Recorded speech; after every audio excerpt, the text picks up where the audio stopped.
Nram Chaiva Narottamam Devim Saraswatim Vyasam Tato Jayam Udire. Before reciting the Srimad Bhagavatam, which is the very means of conquest, one should offer respectful obeisances unto the personality of Godhead, Narayana, unto Narayana, the Supreme Supreme Being, unto Mother Saraswati, the Goddess of Mind, and unto Srila Vyasdev, the author. Nascha Prayeshu Adreshu Nityam Bhagavata Sevaya Bhagavate Uttama Shloke Bhaktir Bhavati Naishtiki. By writing the classes of the Bhagavatam and having make of service to the pure devotees, all that disturbance unto the heart is almost completely destroyed, and loving service unto the personality of Godhead, who is placed as transcendental sound, established as an irrevocable fact. Om Jnana Timirandasya Jnananjana Shalakaya Chakshurumritam Jnana Tasmai Shri Guruve Namaha. My spiritual master, open my eyes to the torchlight of knowledge. I offer my respectful obeisances unto him.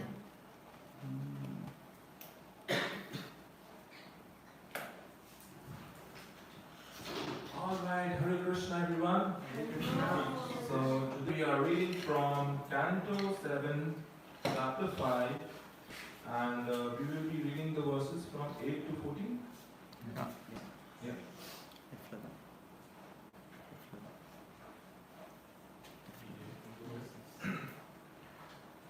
Text 8. When Hiranyakashipu's servants brought the boy Prahlad back to the Gurukul, the place the Brahmins taught the boys, the priests of the devils, Sanda and Amarka pacified him. With very mild voices and affectionate words, they inquired as follows. Dear son Prahlad, all peace and good fortune, kindly do not speak last, just reply with the truth. These boys, see, are not like you, for they do not speak in a deviant way. How have you learned these instructions? How has your intelligence been spoiled in this way? Go rest of your family and live for you, bring word about you, or by you or by enemies. We all your teachers in our daily years and all these which tell us that.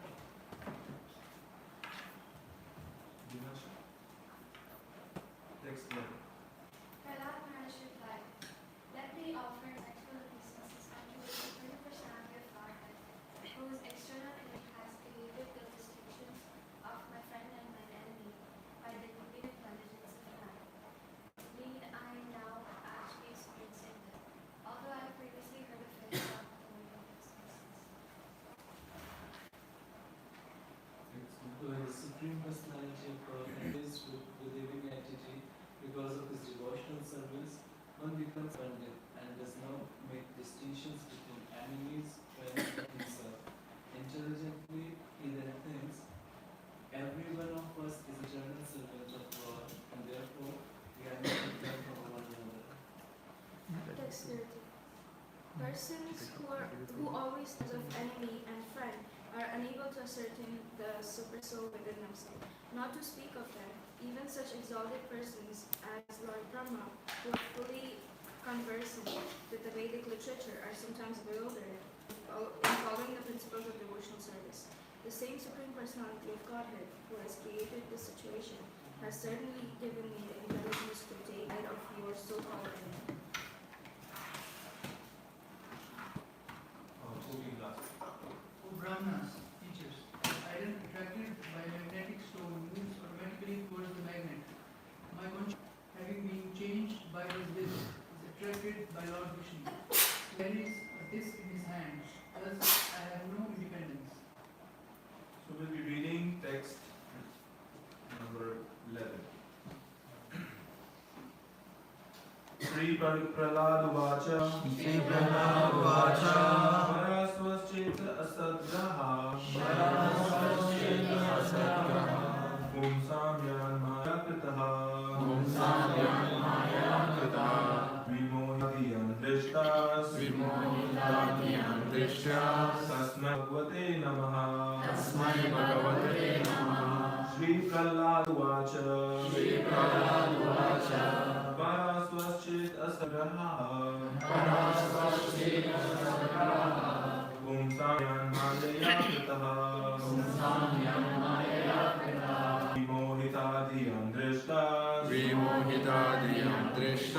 तस्मै भगवते नमः तस्मै भगवते नमः श्रीप्रह्लादुवाच श्रीप्रह्लादुवाच परास्वश्चेत सद्ग्रहः परास्वस्येत सद्ग्रहः पुंसां यान्मायया कृतः पुंसां व्यान्मायया कृतः विमोहिताधियं दृष्टा विमोहिताधियं दृष्टं तस्मै भगवते नमः तस्मै भगवते नमः श्रीप्रह्लादुवाच श्रीप्रह्लादुवाच परास्वस्येत सद्ग्रहः परास्वस्येत सद्ग्रहः पुंसां यान्मायया कृता पुंसां यान्मायया कृतः विमोहिताधियं दृष्टा तस्मै भगवते नमः परस्वचेत्य सद्ग्रहः परास्वस्येत सद्ग्रहः पुंसां यन्मायया कृतः पुंसां यान्मायया कृतः विमोहिताधियं दृष्टा तस्मै भगवते नमः श्रीप्रह्लादुवाच परास्वस्येत सद्ग्रहः पुंसां यन्मायया कृतः पुंसां यान्मायया कृतः विमोहिताधियं दृष्टा तस्मै भगवते नमः तस्मै भगवते नमः श्रीप्रह्लादुवाच श्रीप्रह्लादुवाच परास्वस्येत सद्ग्रहः परास्वस्येत सद्ग्रहः पुंसां यान्मायये कृतः पुंसां यान्मायया कृतः विमोहिताधियं दृष्टा विमोहिताधियं दृष्टा तस्मै भगवते नमः तस्मै भगवते नमः श्रीप्रह्लाद उवाच श्रीप्रह्लादुवाच स्वस्य सद्ग्रहः परास्वस्येत सद्ग्रहः पुंसां यान्मायया कृतः विमोहिताधियं दृष्टा विमोहिताधियं दृष्टा तस्मै भगवते नमः Shri Prahlad Uvacha Varaha an enemy, Swaha a kinsman of Cha also, indeed thus, Asatgraha, material conception of pride, Pumsam of persons, Yahum, Maya, by external energy, Kritaha, created, Vimodita, bewilder, Liyam, of those whose intelligence, Drishta, practical experience, Tasmai, Anjim, Bhagavate, the Supreme Personality of Godhead, Namaha, my respectful obeisances. Translation and purport by His Divine Grace, Bhaktivedanta Sri Prabhupada Ki Jai. Everyone together. Prahlad Maharaj replied, let me offer my respectful obeisances unto the Supreme Personality of Godhead, whose external energy has created a distinction of mind and my enemy by reviewing the intelligence of man. Indeed, I am now actually experiencing this, although I have been of it from authoritative sources. Purpose. Anybody would like to go ahead? as stated in Bhagavad Gita 5:18. Vidya Vinaya संपन्ने ब्राह्मणगर्भिणस्त्रीणि सुनिश्चैव स्वभावे च Pandita समदर्शिनः.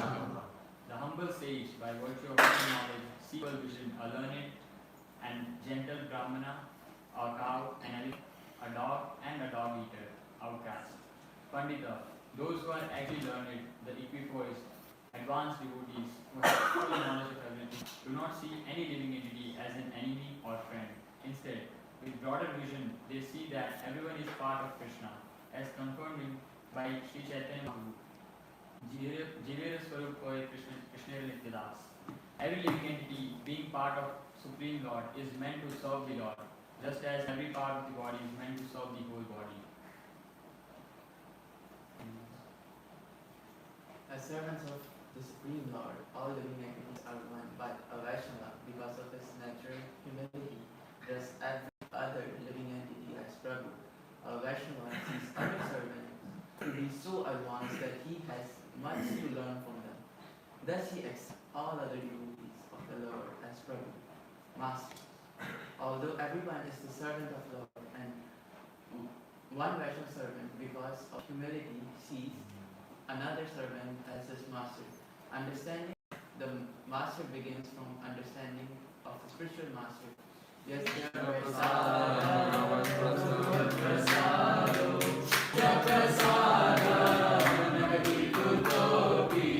the mercy of the spiritual master, one receives the benediction of Krishna. Without the grace of the spiritual master, one cannot make any advancement. Sakshat.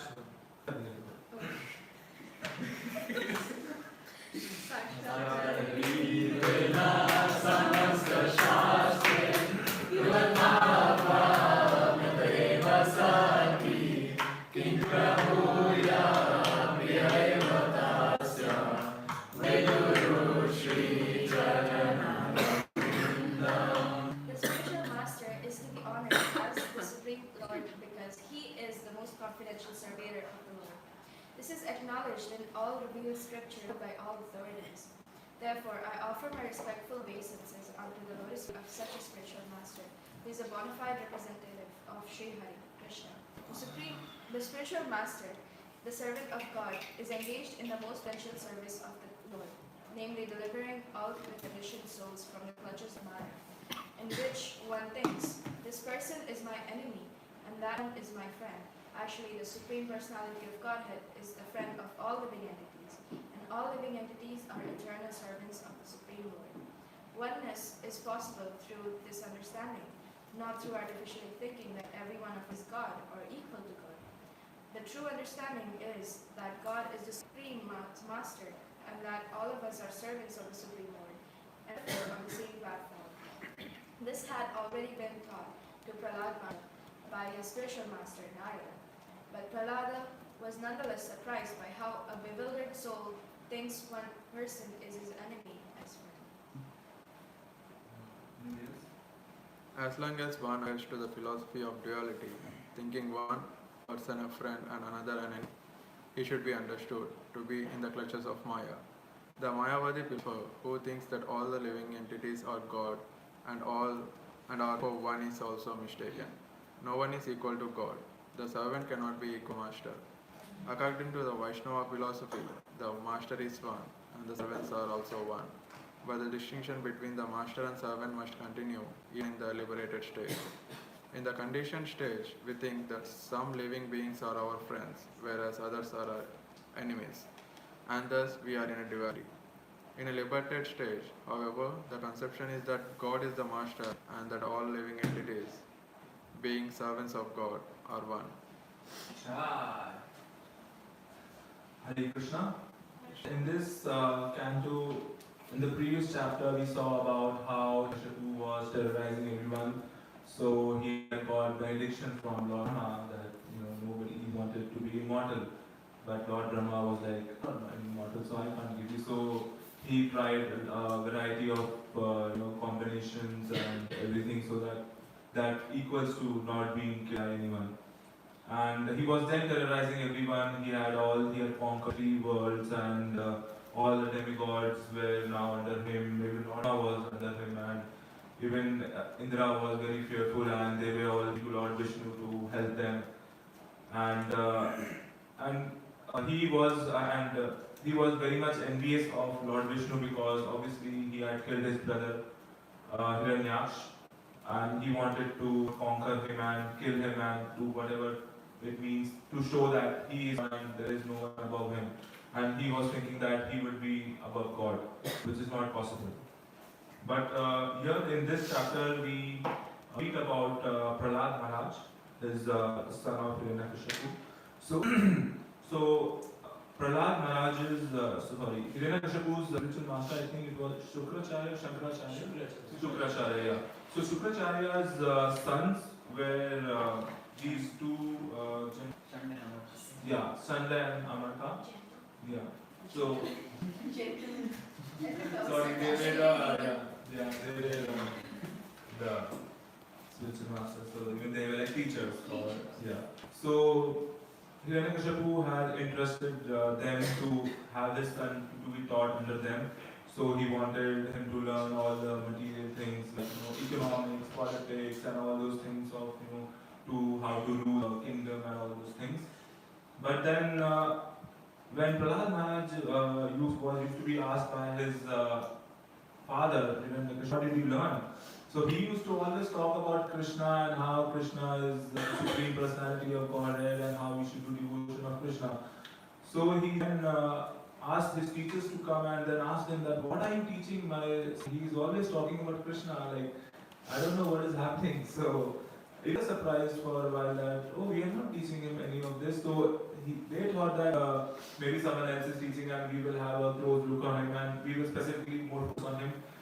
And then they were like focusing more on him and then teaching him more of the material things. But then Prahlad Maharaj, he was a pure devotee of the Lord. Again, Hiranyakashipu asked him that what did you learn, and then again he mentioned about Krishna and how we should be servants of Krishna and we should always do devotional service for Krishna. And that just bewildered Hiranyakashipu, like what is this going on? Like, and even the teachers bewildered that, and it's mentioned in one of the purports as well that in the translation that even all of the students were not like him and they were not speaking in a deviant way. And he was just speaking from somewhere else. So they were wondering that if was it an enemy who was teaching Prahlad Maharaj all of this, or who was it? They were trying to get this information from Prahlad Maharaj.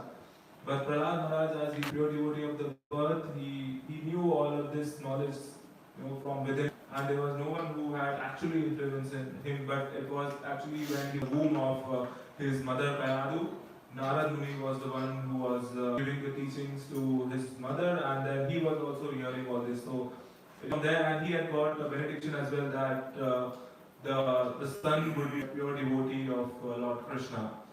So yeah, and so that was about Prahlad Maharaj and then Hiranyakashipu obviously. And we see that he tried to kill him in variety of ways. He had put him in front of snakes and then throw him from a cliff and then fed him poison and then had elephant over him, but nothing was he was never being affected by anything because he had unwavering faith in Krishna, and that is what we should also have. So in this verse it meant about how we have created the distinctions between my friend and my enemy in double quotes. This is I think a very important lesson for us because we also think that when we have like good set of people that this is our friends and then bad set of people we think that these are my enemies. But the main thing we have to understand is Samadarshana, which is also one of the values of Krishna House. And we see everyone as equal, which we always forget. Krishna is residing in everyone, and we all are servants of Krishna. So why to be enemies with everyone? We should always see that he is also trying to serve Krishna. And the problem with us within is that we are always trying to fault find in others. We are always trying to fault find whatever good they will do all their life. If they do all their life good, even if they do one mistake, that one mistake only people will point out. And even in the corporate world, you will see that whatever good work you do, when the time comes for appraisal, your manager will only remember all the bad things which you have done. And he will try to pull your performance down that time you have done this, that time you have done that, but he will not see all the good things you have done the whole year. So this is what's inbuilt in us, which we have to get out of it, right? And even if someone does bad to us, we should see that what is the good qualities in them, what good things they have done within us. But what happens with us that once we have an enmity towards someone, we just don't want to talk about the good qualities of them. We just want to talk about the bad qualities, and that is how we do prajalpa. how Prajalpa happens. So we should just try to refrain from doing this and avoid this, and always try to remember that we have to see everyone as equal, as is mentioned in the Bhagavad Gita 5.18, that he sees a learned Brahmana sees a cow, elephant, dog, and a dog eater, even a dog eater. So we have to see everyone as equal. So the next time you see a homeless guy, don't try to give looks to him, and try to think that, oh, even he is a servant of Krishna, and and he is also servant, and we both are equal. That is how our thinking should be, and not think that he is an outcast or something. And one more important thing is, we in this purport it mentions about we calling each other as Prabhu. So now if anybody asks any one of you over here that why do you call each one of them Prabhu? So what should be your answer? 5.7. No, you have to give the answer. You can't go and check. What is He it? used to be humble. Sorry, go ahead. Humble and willing to learn from them since we see Krishna in their heart. Right. You? I was just saying pull the words out from Prabhupada said. Yeah. Seeing everyone as my Lord and I am his servant. Yeah. Seeing everyone same. And as I said, Samdarshan is seeing equal. Yeah, see the good. And Prabhu means master. So you are trying to learn from the master. You're always trying to be humble, that you know more than me. Even if a person is just come into Krishna consciousness, we try to learn from him. That should be our mood, and not to say that, oh, he's new in Krishna consciousness, what do I learn? But that is what our mood should be, that to learn from him, because we see that new people are in Krishna consciousness, we see their excitement and we see them, and that is how sometimes what happened, that once we are in Krishna consciousness, our just tries to drop and we try to plateau. But what happens that when someone is new in Krishna consciousness, we see that he has got a taste, and he should also get inspired by them. And that happens only by understanding of the spiritual master. And we recite the Guru Ashtakam every day, which mentions that by the mercy of the spiritual master, only one receives the benediction of Krishna. And we cannot make any advancement by without the grace of a spiritual master. We have to understand that the spiritual master is to be honored as a supreme Lord. And then only we have to serve him like we are serving the Lord, and then only we will be able to progress in our devotional service. Otherwise, if you think that this person is my enemy and this person is my friend, then you are in the clutches of Maya. It is understood. It is mentioned that it is understood that you are in the clutches of Maya. They think that all living entities are the Mayavadi philosophy. Think that all living entities are God, which is not true. We are all the servants of the Lord, and we are nowhere we can be God, and whatever we do, we can never reach that position. Is what we have to understand. Otherwise, whatever endeavor you do, it's all going to be in vain. And thinking about the enemies, we recently had Kesha Swami Maharaj, and one of the questions was about enemies, that we have enemies in our life, so what should we do? And he had given a very good response, that it's not them thinking us as their enemies, but it is us within us, that what we think about them. Because if we have any negativity towards them, that will only kill us and not them. And we see a lot of, and he had mentioned about Prabhupada, and Prabhupada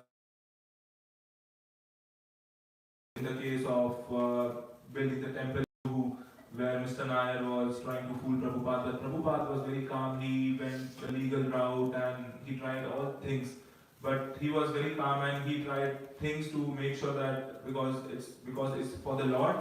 He was not seeing that, oh, he's my enemy and I have to defeat him. No, that was not his mood.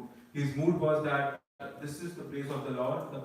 The Lord has already come here, and this is now the home of the Lord. So I have to make sure that the Lord home is built. His home is built. Krishna's home is built over here.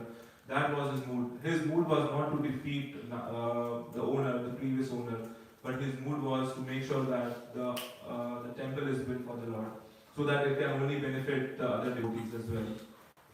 Because we see that if we have the revenge mood, that is something that is a demoniac quality. where we try to respond in harshness. So we should never ever respond in harshness. We should always maintain our equanimity and make sure that we first understand the situation and never react immediately, because that is what demons do. So if you react the next time immediately, I know who you are.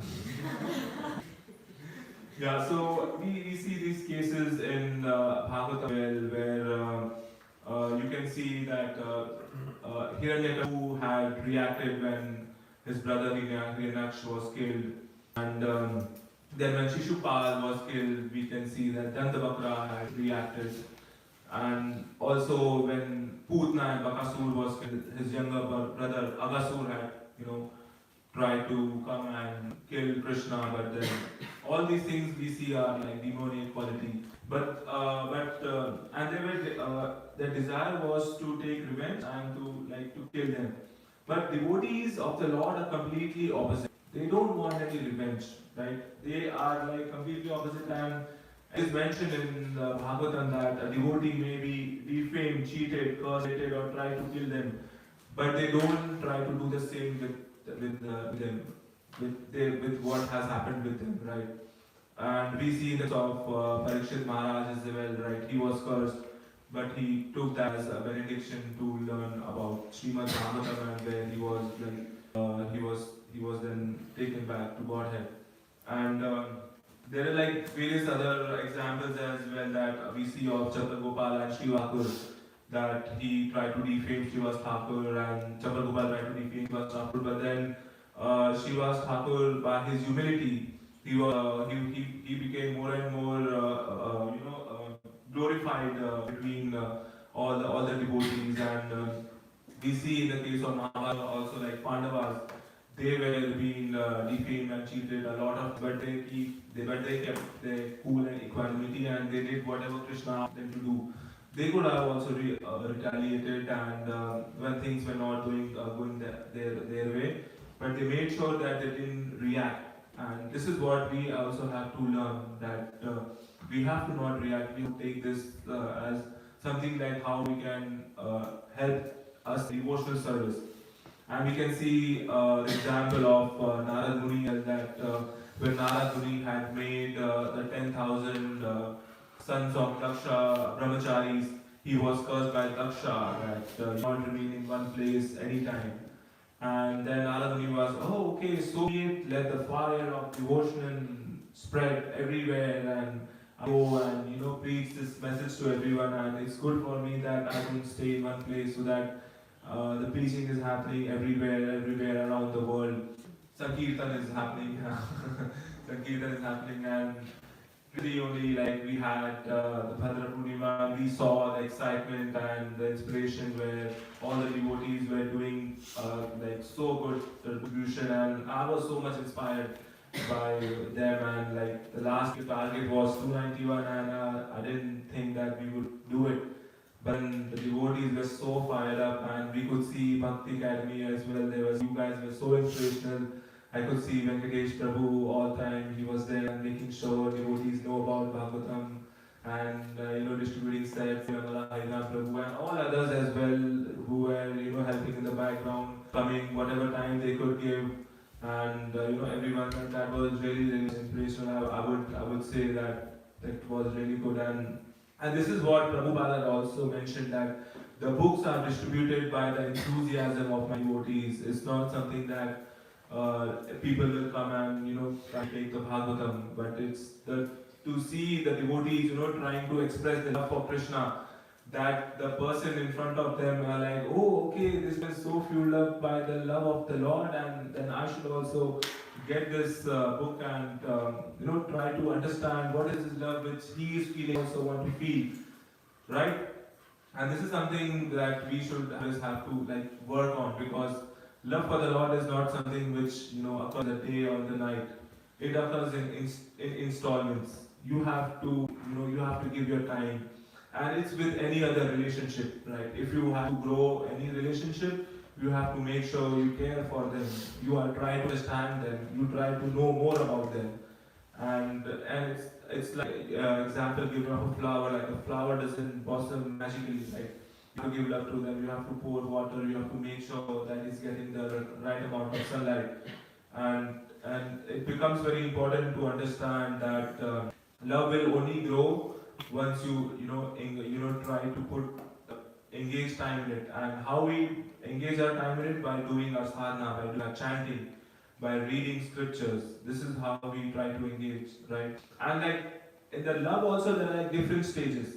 So in the first stage of what you do is, what people do is they just go on a Sunday and visit the temple is what they do. But then the second stage is what they do. They have 1 hour of spiritual practice which they do every day. It can be anything, which can be puja or something. And but in the next stage happens is that they offer the first portion of their food to the Lord. And then the thing is they make sure that in every decision making they make Krishna, they take into consideration Krishna as well. And the last stage is that our first love is Krishna, and whatever our decision is always on making sure that our love for Krishna is always awakened. And what stage you may be in, you will experience happiness. And Krishna will always, try to help you to get to the next stage. And Krishna is like, Krishna is like a drug dealer. So he will try to give you some of it, and then, you will feel the love, and then you want more and more of it. And that way, you will only increase your love for him. Because in the first stage, we see that when a candle is burned, the wind will just blow the candle away. But what we have to reach is that the fire of our love is so much that it is like forest fire, and the wind is only making sure it's fueling that fire more. So we have to make sure that whatever our life situation, whatever our challenges are in our life, that will always come, because people always come to God whenever they are whenever they have challenges. But what our devotional service should be, our practice of Krishna consciousness should be tense when we don't have challenges, because it is said that the person who sheds sweats, who sweats in practice, in the war, he has less He sheds less blood. He sheds less gallons of blood. That's what. So we don't have to wait for challenges to come and then we go to the Lord. Oh Lord, please help me from this challenge, and help me get a big house, and get me a good job, and get me all those things. But what we see is what we evolve from that. And you can in your life as well. When you were new in Krishna consciousness, when I was new in Krishna consciousness, I remember what I used to always ask the Lord that, just get me out of this, get me out of that. That was my only goal in life, to get out of all the difficult challenges and problems. But I was not focusing on the main root cause, that this will just help me temporarily. But and in the Bhagavad Gita it's mentioned that this world is temporary and full of misery. So these challenges will continue to come, but what helps us is what we do, the devotional service for the Lord. And you will feel blissful, you will feel happy in the process of Krishna consciousness. And it's very important that we understand this process very clearly, and try to get more and more people as well.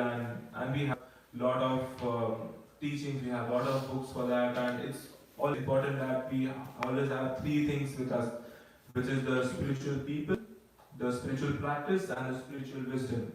So these 3 will always help us to grow in our spiritual progress. And whenever you're feeling low, you should always surround yourself with with spiritual people who always think about Krishna. And like I have seen devotees who see everything which is happening with them as something that Krishna is doing for them. That level we have to reach, and we have to understand that. But what we think that Krishna is so big, but still he's doing so many things for me in my life.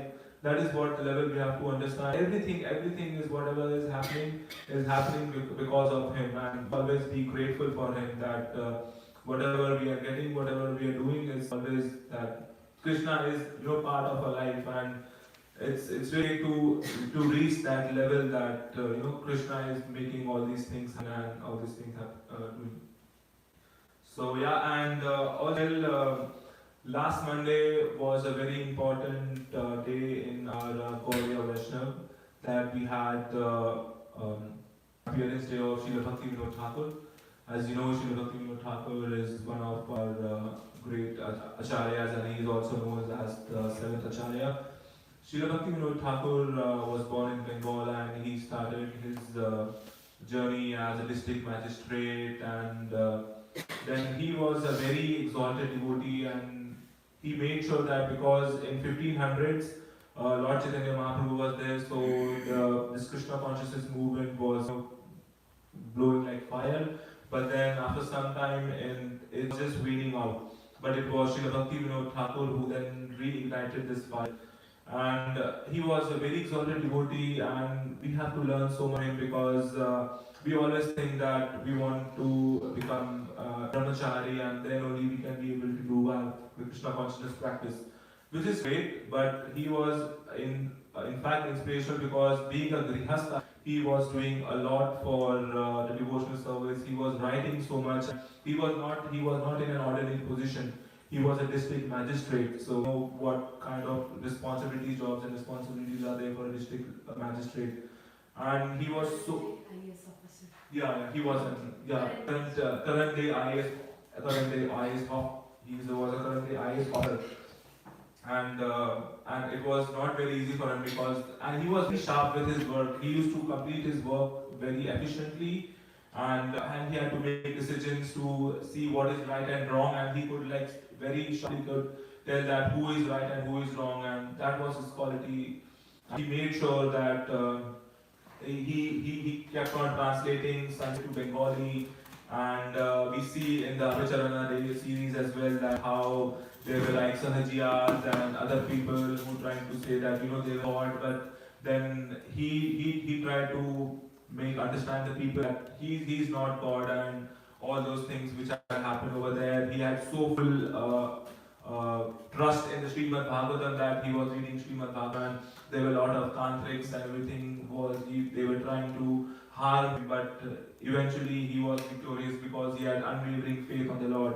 And his son, and then he wanted someone to have this movement spread, and he was not only limited to only spreading the movement in India, but he had literatures written in English and sent them outside, and one of his literature was also sent in 1896 to University, which is in Montreal, and he was the wanted this preaching to go around the world, and his son, we know, Srila Bhakti Siddhanta Saraswati Thakur, he was also an instrument to make sure that this process is, and he gave the instruction to Srila Prabhupada that Prabhupada, you go ahead and make this, spread this knowledge to the West well.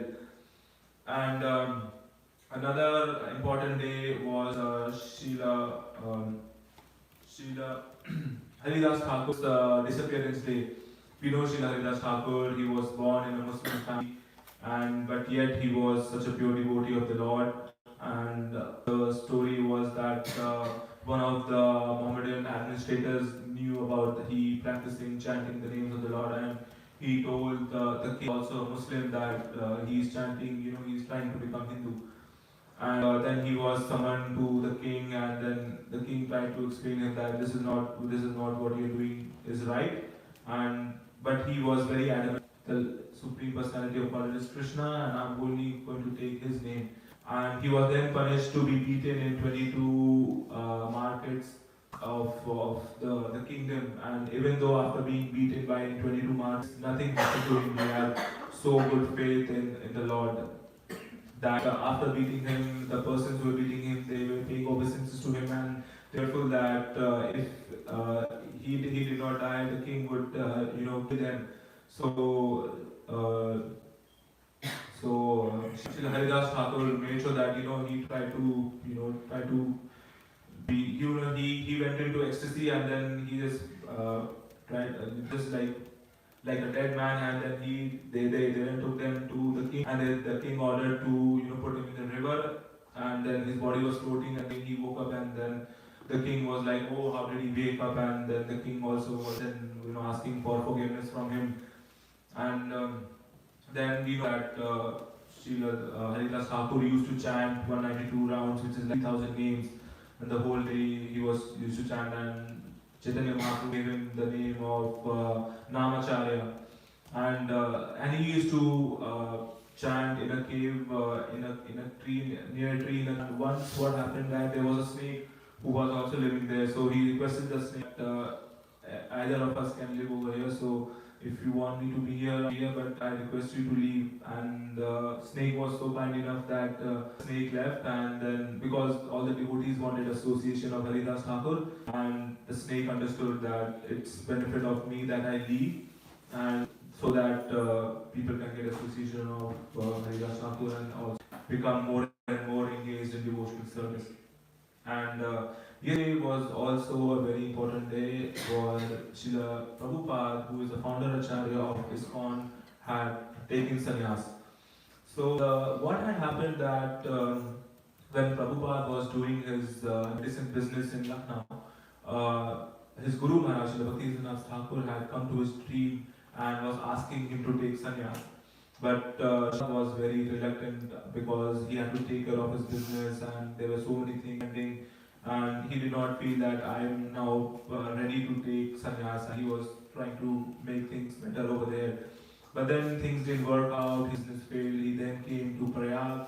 He then started Prayag pharmacy over there, and then again he had got that dream from his Guru Maharaj asking him to take sannyas and preach to the West. But then again, he had just started a new business, and he had his sons to take care of, he had his family, so he was still engaged, and he didn't think that I'm not at all ready right now. And then his business was not very successful over there, and the only verse he was getting in his mind was the Bhagavatam verse, which mentions that when the Lord favors you mercifully, he takes everything away from you, so that all your friends, and so that you become poverty, so that you are poverty stricken, and then your friends, family, relatives leave you, is what was going. And what was, we can see from this that the Lord had, Prabhupada had special mercy upon. That is why whatever material things he was trying to do was being successful, but that was benefit for ourselves as well, right? And then Prabhupada took sannyas in 1959 from Keshav Maharaj, who was from the Gaudiya Math, and he was Prabhupada was already living as a renunciate for the 9 years, and it was just a matter of time that he was just changed his clothes from white to saffron, but he was living as a sannyasi earlier. It was just that it was just official that he was sannyas, and we can also see that picture of Prabhupada taking sannyas in the front.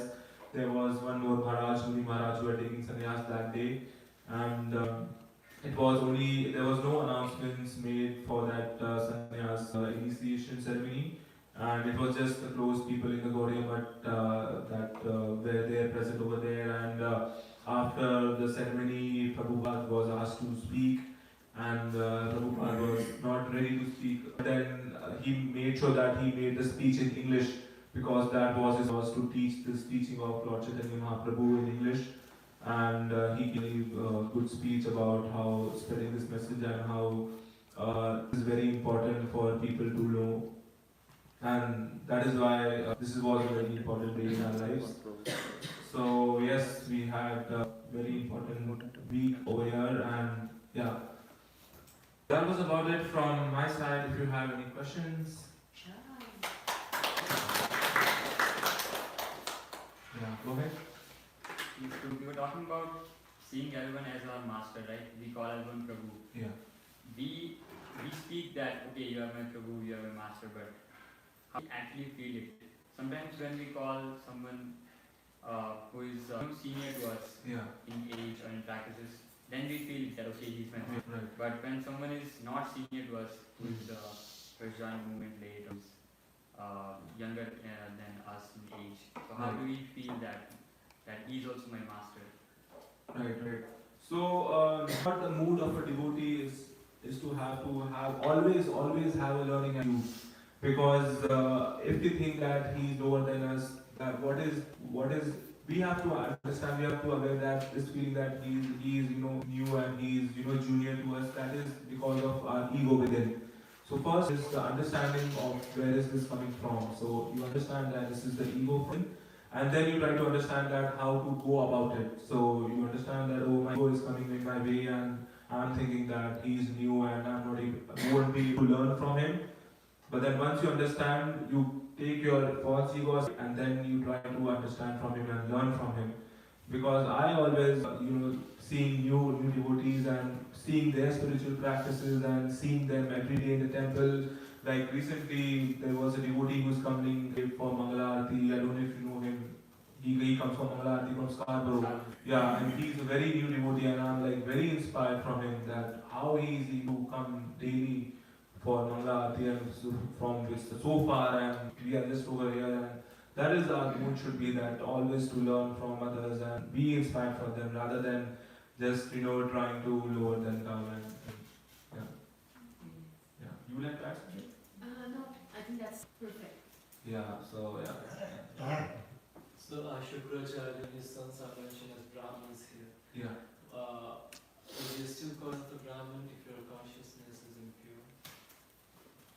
This is a good question. So I think there are qualities of a Brahmana which are mentioned in the scriptures that these are called Brahmana. But what is the difference between having been a qualified Brahmana and having been born a Brahmana by birth, which are like two different. So over here you can see that they were being born Brahmana by birth. But the main thing is that you become a Brahmana by it's mentioned in the Bhagavad by quality, by good and karma, right? So by your quality, your skills, and your karma, karma is that you become a Brahmana. So that is what is important. That even Brahmana was a Brahmana, but did he have the qualities? Is what the question we should ask. Yeah, it comes to this. Thank you so much for the wonderful class. I really love these two allegorical examples you gave of flower and fire, how they both have like you have to really do it. My question to you is probably you mentioned that taking revenge is a demonic quality. Yeah. But also we see like it's also in Goloka between two groups of Radharani and her sister Chandravali. Yeah. And they like took revenge from each other and like they're just like competing to each other. Sometimes it's between group of Radharani and Krishna, especially during the time of Holi, I was saying this last time. Right. So, is it demonic or not? Yeah, I wouldn't say that that was something to be done in a revengeful way. That was like it was transcendental. We can't compare that whatever was happening there to something material, because revenge is something we talk about being material. But whatever was happening over there, whatever the exchanges they were happening, were all transcendental. So I wouldn't put them in the same category of they being revengeful, but I would say that there was a kind of a transcendental competition happening, right? What we have in book distribution and Sankirtan as well, that we try to learn from each other, not be revengeful that Amala and Prabhu did 5 sets, I will do 10 sets. Yeah, we get inspired from them that wow, he did 5 sets, I should learn from him and try to do more sets. But it shouldn't be the mood that I want to defeat Amala and Prabhu and try to do more sets than him. That should not be, and is that what is difference between them? Yeah. I'll just add something to it. So if you would have heard the class of Prabhupada gave on Radha Ashtami in Dallas, so she explains that this bhajan, Radhe Jai Jai Madhav Daite, so she explains that Rupa Manjari, which is Srila Rupa Goswami, he's explaining that everything is working in favor of Radha Krishna to unite. It looks like it's not, but for example, Chandravali is an obstacle. Like, when Krishna is coming to meet Radharani and he meets Chandravali in between and he gets distracted. And that's why the bhajan is written, Radha Jai Jai Madhav Daite. But then at the same time, just he gets distracted. And then when Krishna realizes that, I'm late, I have to run. And then he starts running and then their anklets sound upon his arrival.